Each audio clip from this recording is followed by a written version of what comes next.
Thank you. Great. So running to the next speaker. But before, I have another question. It's like an overall question. Who here thinks that fighting propaganda is sufficient? Efficient? In the way we fight propaganda today? So I started a debate with this question, yes. In this manner, I'm going to invite on stage Roman Shutov, which is from EED Fund, who's going to speak about questioning on fighting propaganda. So.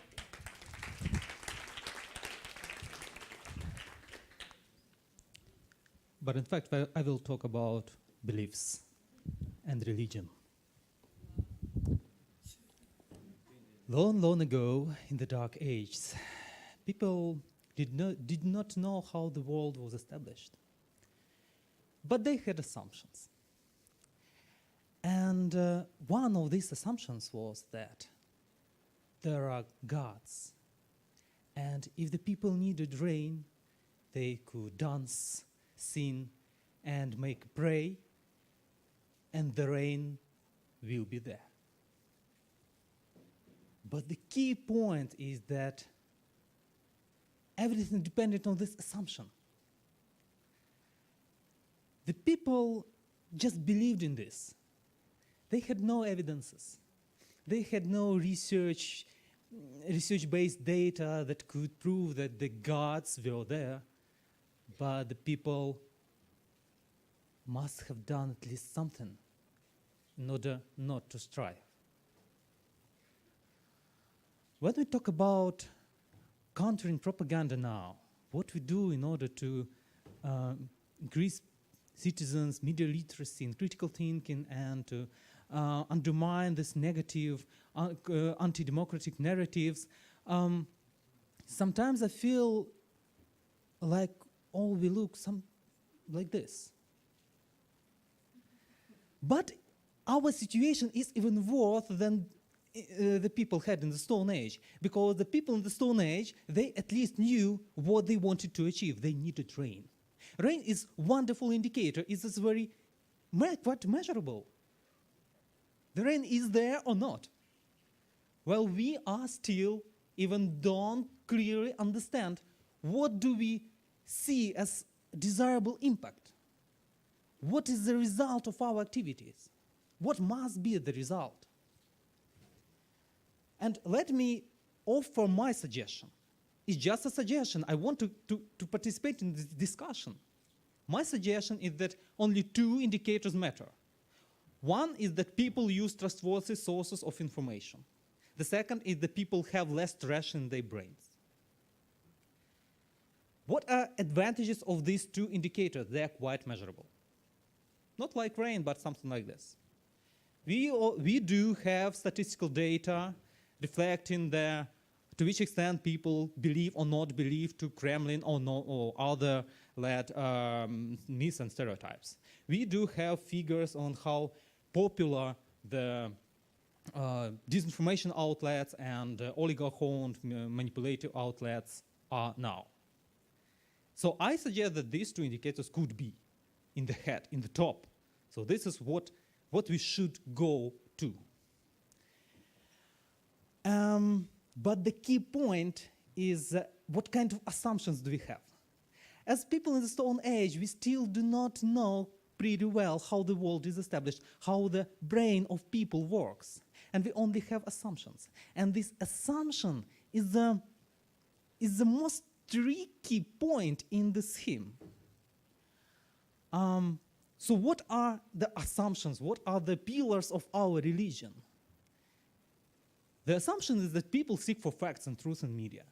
The assumption is that myths and stereotypes are based on knowledge, that the people were told lies and now they have this, they are misled. The assumption that the journalists, they spread disinformation and fakes because they are not able to distinguish fake from truth. The assumption is that the person who can distinguish lies from truth is already protected from propaganda, and this person is already able to be safe in this dangerous world. And another assumption is that short-term training may be enough to develop critical thinking skills. And sometimes these assumptions, they really behave like religion. We have no evidences that this is so, and sometimes we have even evidences that this is not so. But we sometimes so strongly believe in these points, in these assumptions, that we based the whole strategies, how to fight propaganda based on these assumptions. And when somebody says, pardon guys, but fact-checking perhaps does not work because people think different way, this person really risks to be that the people start throwing stones to him and say, oh, how dare you, because we have millions of euros invested to the strategy based on this assumption. But my question is, so what is the weather? Do we have rain or not? And the weather looks like that. In Ukraine, due to the statistical data, approximately 30% of citizens, yes, we have 5 years of war and so on, and the people still share in this or that extent Kremlin-led narratives. 15% of Ukrainians even believe that the Kremlin, that Ukrainian government started the war. In Czech Republic, 60% of citizens, they think that Ukraine is a part of Russian geopolitical interests and Russia has a right for the final vote in what will happen with Ukraine. 43% of Czechs, citizens of Czech Republic, they think that Russia should be a part of security structure of Europe, and Russia is more ally than the enemy, 43%. In Latvia, we have pro-Russian political party that receives 20% votes in the parliamentary elections.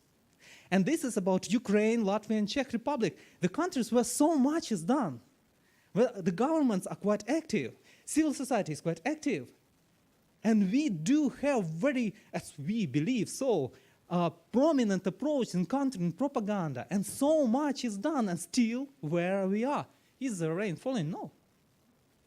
Okay, I know that the people can argue that, okay, so we must do more dancing, more praying, and more singing. And we must do it more and more. I say, okay, perhaps, maybe so. But let's first be sure that this dancing and praying can bring us to the result, that the God is there. And what do we have? Okay, we have myth debunked, we have fake news revealed, we have journalists informed and so on, and what? Do we have any impact assessment of this activity? If yes, it's really good. If yes, if we have. And this, I really want to see the results, and I really want us all to see the results. Who have seen the results of impact assessment of fact-checking, for example? The research. If we know this, okay, I will come to this later. But so the most of approaches that we practice now, they in fact lack the impact assessment. We have little understanding of to what extent they are effective or not. The same about another example is about journalists, training for journalists, how not to spread disinformation and fake and so on. I don't want to say that these tools do not work. I just want us to be sure of advantages and disadvantages of different approaches. We must be very, very critical. We have no time, we have no resources. We must choose the most sufficient, most effective tools how to counter propaganda. And this is about research. This is about constant evaluation, evaluation. This is boring. This is time-consuming. This is very expensive. But finally, we must pass through this stage. We must evaluate each our step in order to have the clear understanding. And perhaps some assumptions could be finally revised. And perhaps we will understand that the world is established in a bit different manner. For example, that in media consumption, the emotional drivers are quite strong. And we underestimate the emotional factors of consumption. And Jeremy included the very interesting point in his presentation, that the internal frustrations and feelings are very important in media consumption. Perhaps myths and stereotypes are not only based on knowledge, but also based on emotions. Perhaps journalists spread disinformation and manipulate not because of lack of capacity, but because of they have owners. Or they just have a very small online resource and just share most clickable headings. So for them, it doesn't matter if truth or not.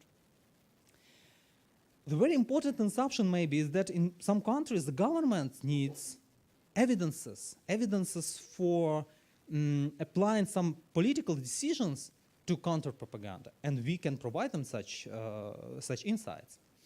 And the very important assumption is that learning critical thinking is a lifelong process. And if we take these assumptions, perhaps we will also be able to find more solutions, more better ideas.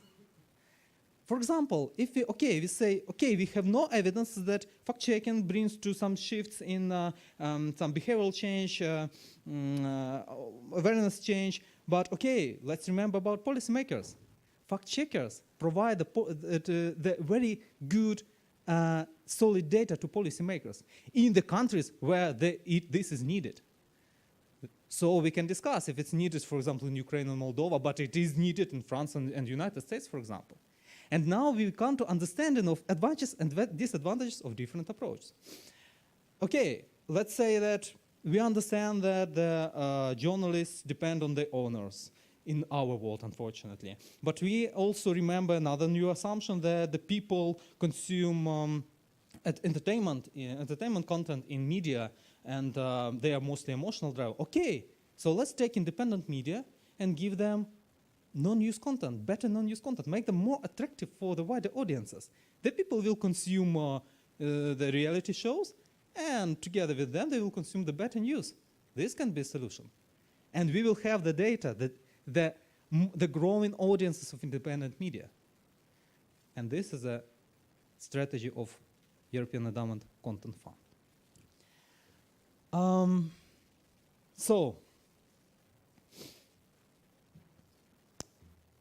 If you take some person from the Stone Age and say that your dancing will bring nothing, this person will feel desperate, because this person must do something in order not to strive. But from this desperate, the science appeared. When the people finally understood that they dancing bring nothing, they started to explore the world, to learn how the world is really established. And based on this, all the science appeared. The first scientists, they did not want to overthrow the religion, no. They were seeking for the real God. They were seeking for the real God in nature, in the cosmos, all around. And this is about me. Well, I wanted the same, true belief.